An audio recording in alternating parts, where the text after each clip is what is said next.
1장 1절 6절 다 같이 합독하십시다.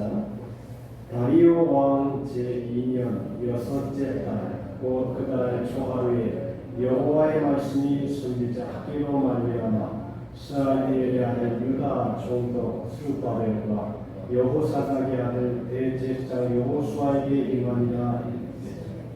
만군의 여호와가 이같이 말하였노라.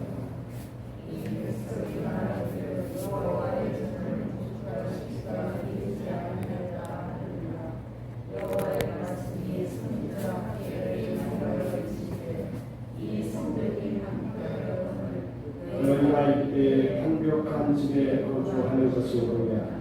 그러므로 이제 만군의 여호와가 이같이 말하노니 너희는 너희의 행위를 살피울지니라. 너희가 많이 부릴지라도 수확이 적으며 먹을지라도 배부르지 못하며 마실지라도 흡족하지 못하며 입어도 따뜻하지 못하며 일꾼이 삭슬하다고 그것을 구멍 뚫어진 전대의 영웅이 되느니라.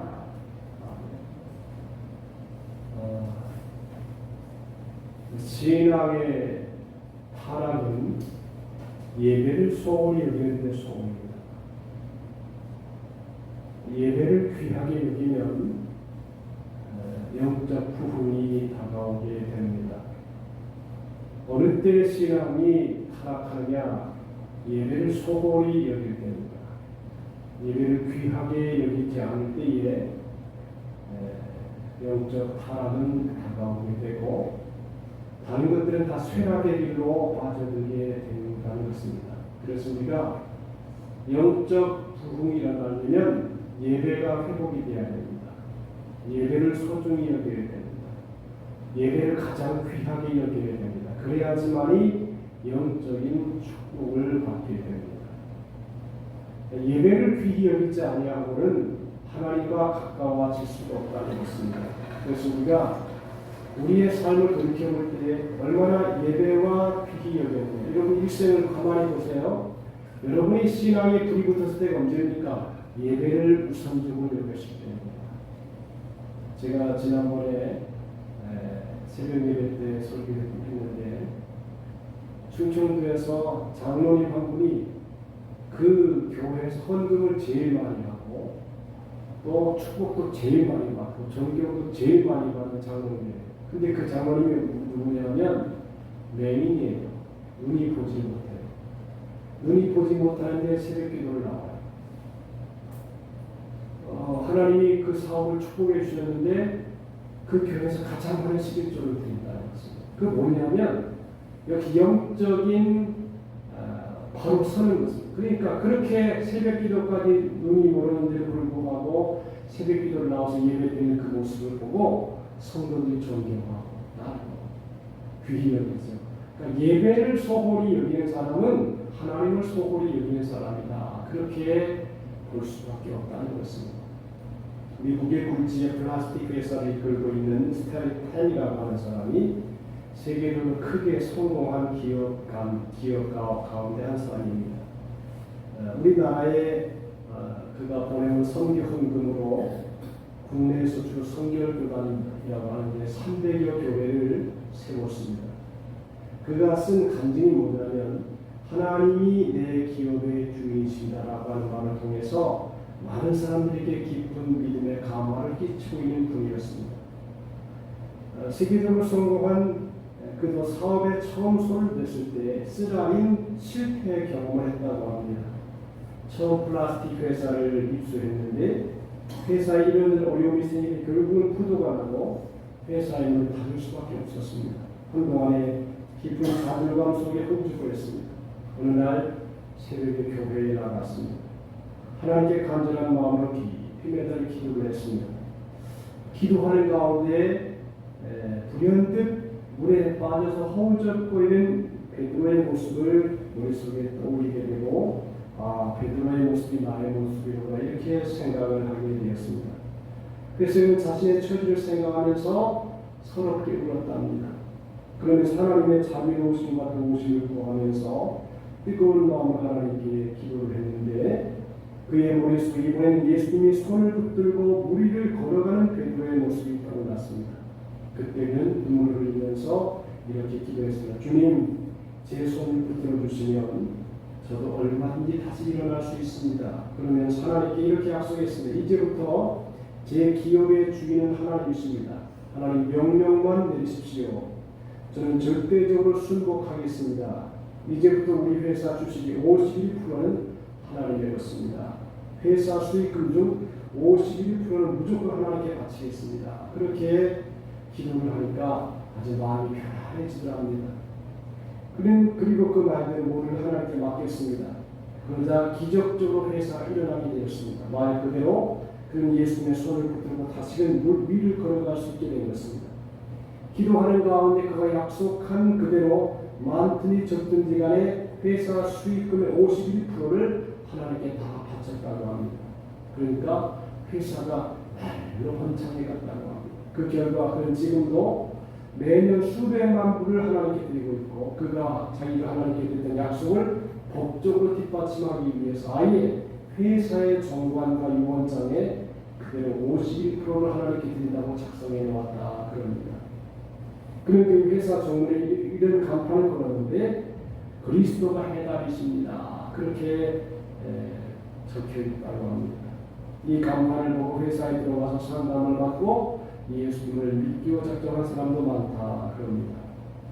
여러분들 우리의 생활이 잘못됐어요. 먼저 하나님의 나라와 하나님의 의를 구해야지. 내 것 다 해놓고 하나님의 일에 쓰레기를 여기고 그렇게 해가지고 어떻게 하나님께서 그 삶 속에 은혜를 주시겠습니까? 먼저 하나님의 의와 그 나라를 구하라. 그래야 이 모든 것을 너희에게 더해주신다 그랬습니다. 오늘 이 본문에 보면 이 정이 황무하였거늘 그랬어요. 아마 이 본문 말씀은 성전을 가리켜서 하는 말이죠. 하나님의 성전이 황무하게 이유는 뭐냐면 이스라엘 백성들이 고국에 돌아온 20년이 돼도 하나님의 성전을 황무한 채로 내버려 두고 있었습니다. 학계 선지자가 하나님의 말씀을 최초로 선포한 때가 6월 곧 그날 초하루였는데 그날 이렇게 두 사람이 지목이 됩니다. 스룹바벨과 여호수아입니다.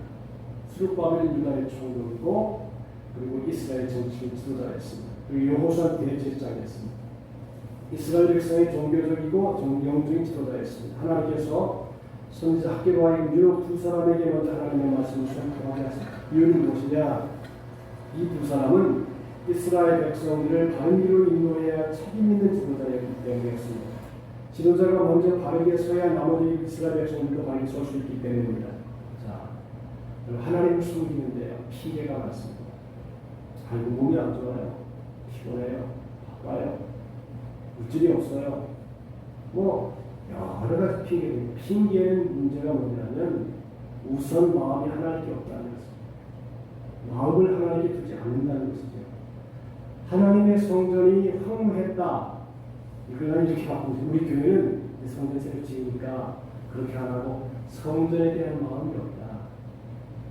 교회만 지어놓고 거기를 채워야 되고 내가 예배 자리에 서야 되는데 예배의 마음이 없어요. 하나님을 사랑하는 마음이 없어요. 그러니까 마음의 성전이 황무해졌어요.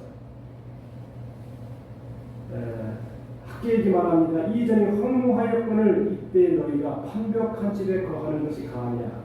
판벽이라는 말은 널빤이로 배우 들었다는 것입니다. 하나님의 성전은 황무에 있는데 이스라엘 백성들이 사는 집은 판벽이다. 이건 이렇게 얘기하고 싶어요. 하나님의 전에서 예배해야 될 시간에 편안하게 두고 있다. 하나님을 향한 뜨거운 마음이 없어요. 사랑이 없어요. 형식만 남아있고 과거만 남아있지 현재의 뜨거운 마음이 없어요. 그게 이제 황무해진 거예요. 하나님의 전이 황무해지고 내 마음이 황무해진 거예요. 모든 삶의 성도의 기본이 뭐냐? 예배거든요. 예배를 드릴 줄 아니하고 다른 것부터 먼저 하니까 그 다음에 다 하나님이 쓰다가 버리는 것이에요. 오늘 이 본문에 보니까 뭐라고 했냐면 너희가 많이 뿌릴지라도 수입이 적으며 아무리 많이 노력을 하고 여기저기 다니고 노력을 한다 하더라도 수입이 적다는 것이 안 된다는 거예요. 그리고 보세요. 농사 지을 때 필수적으로 필요한 게 참을했을 때 이른 비와 늦은 비입니다. 하나님께서 적절하신 때에 적절한 양의 이른 비와 늦은 비를 뿌려주셔야 농사가 잘 됩니다. 만약 하나님께서 하늘문을 닫고 계신데 어떻게 농사가 제대로 되겠습니까? 인간의 마음 노력해도 소용이 없다는 것입니다. 그리고 먹을지라도 배부르지 못하며 먹기는 먹는데 족함이 없다. 농사가 제대로 되지 않으면 어떻게 살아 식량이 풍부했겠습니까? 그래서 줄일 수밖에 없다는 거예요. 그리고 마실지라도 흡족하지 못하며 마시긴 마시는데 시원함이 없어요. 즐거움이 없어요. 비가 내리지 않으니까 마실 물도 부족합니다. 마실 포도주도 없습니다. 입어도 따뜻하지 못합니다. 좋은 옷을 입었는데 그 옷에 대한 값어치가 없어요. 돈이 없으니까 제대로 의복을 준비할 수 없습니다. 하나님은 날씨도 춥게 만드셨습니다. 그리고 일꾼이 삭스를 받아도 그것이 구멍 뚫어진 전대 놈이 된다. 넣는 것 같은데 다 까다. 그러니까 하나님의 전을 짓지 아니하고 가만히 방치해 둔, 말하면 하나님께 대한 마음이 벌써 무너진 거예요. 여기는 외적인 성전보다도 마음의 자세가 문제라. 마음의 자세가 하나님께 전심을 다하는 게 아니에요. 예배에 전심을 다하는, 말씀을 구하는 삶이 아니에요. 자기의 경험을 구하고 자기 육신의 안위를 구하고 그러다 보니 하나님께서 너 이제 봐라. 아무리 많이 뿌려도 수입 별로 없을 것이다. 아무리 좋은 거 먹어도 배부르지 못하고 마셔도 흡족하지 못할 것이다. 입어도 따뜻하지 못하다. 그런 것입니다. 돌아오는 것, 들어가는 것은 많은데 잡힌 게 없는 거예요. 이게 뭐냐? 하나님의 전에 열심을 다하고 최선을 다하지 않고 하나님의 일을 차선으로 둔 사람들의 삶의 모습이라고 합니다. 하나님을 전심으로 해서 성경대로 마음을 다하고 성품을 다하고 힘을 다해 주의 하나님을 사랑하다고 하는 이 전심 어린 마음이 없어요. 그러니까 그것이 내 삶의 피해로 나타나는 거예요. 영적으로 벌써 하나님과의 관계가 미묘해졌어요.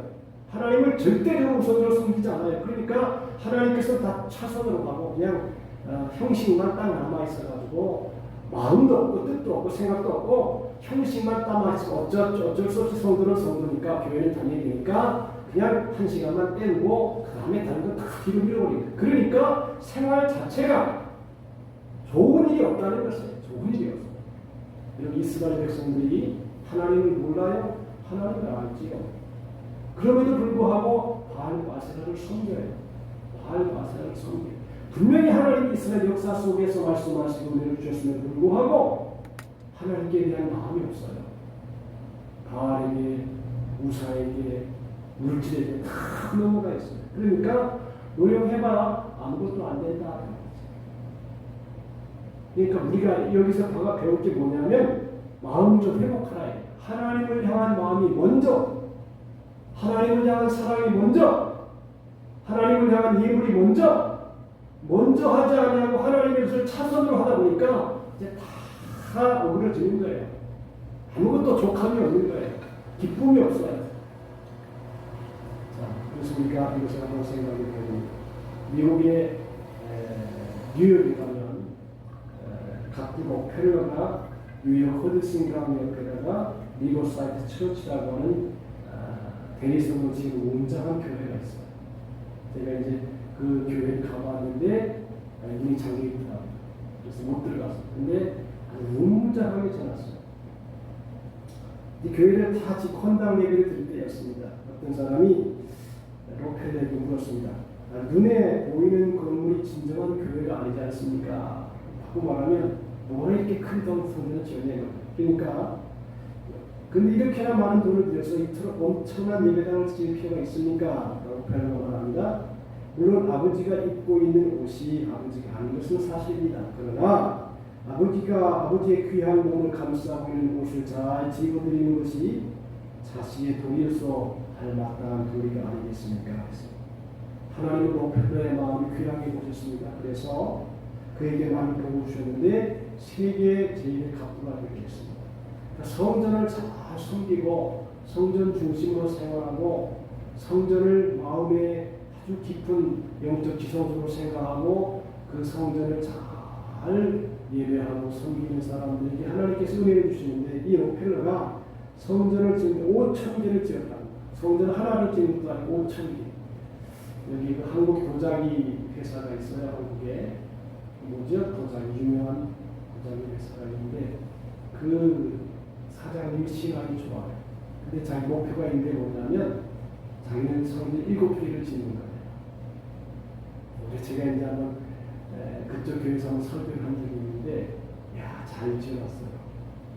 한국 도자기 회사 회장이 위에가 아주 그냥 이게 그 당시에도 오토매틱으로 잘 지어놓은 상태였어요. 한번 설교를 했는데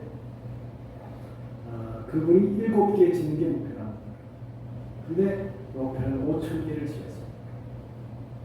그리고 하나님께 기도하는데 하나님이 건강하게 54세에 당연히 죽을 것이다. 그렇게 사형 선고를 받았는데 성전을 하나님께 바치고 하나님을 위해서 수고하고 그러지만 하나님이 98세까지 건강한 몸으로 장수할 수 있도록 축복했습니다.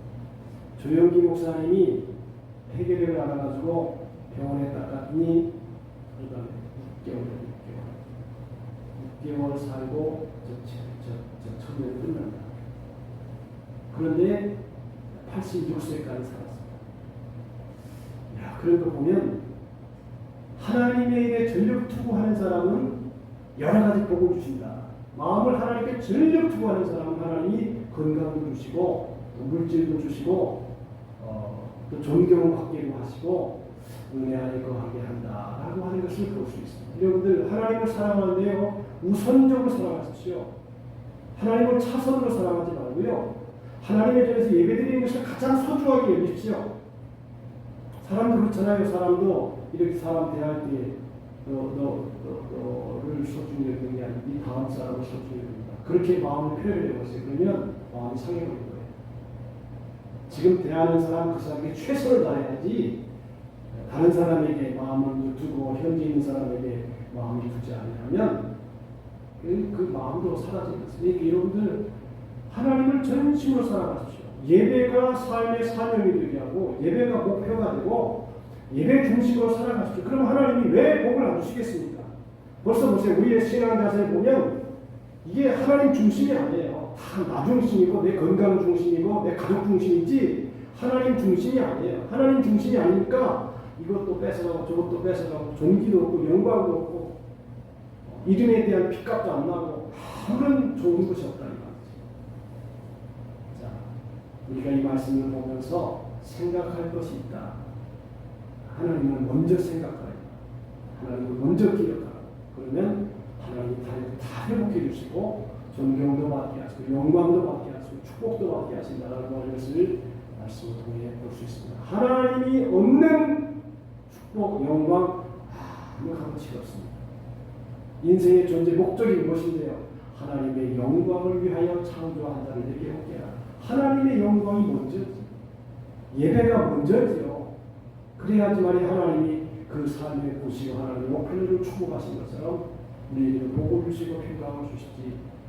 하나님을 멀리하고 어떻게 우리가 하나님의 사랑을 받겠습니까? 이 말씀을 기억하면서 하나님의 성전을 이제 분당하면서 마음의 자세를 먼저 참 중요하게 가져야 된다.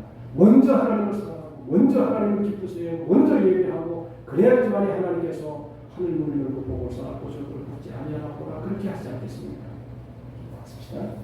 하나님 우리 아버지 감사합니다.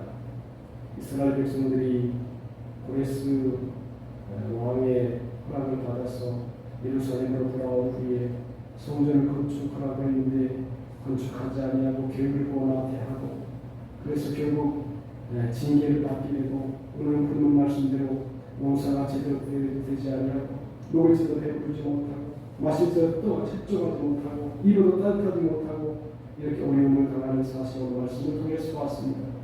먼저 하나님을 사랑하게 하시고 오늘 예배 중심으로 살아가게 하시고 주의 뜻대로 살아감을 통해 하나님께 영광을 돌리고 우리의 마음에 평화가 넘치는 삶을 살게 도와주옵소서. 예수님의 이름으로 기도하옵나이다. 아멘. 오늘의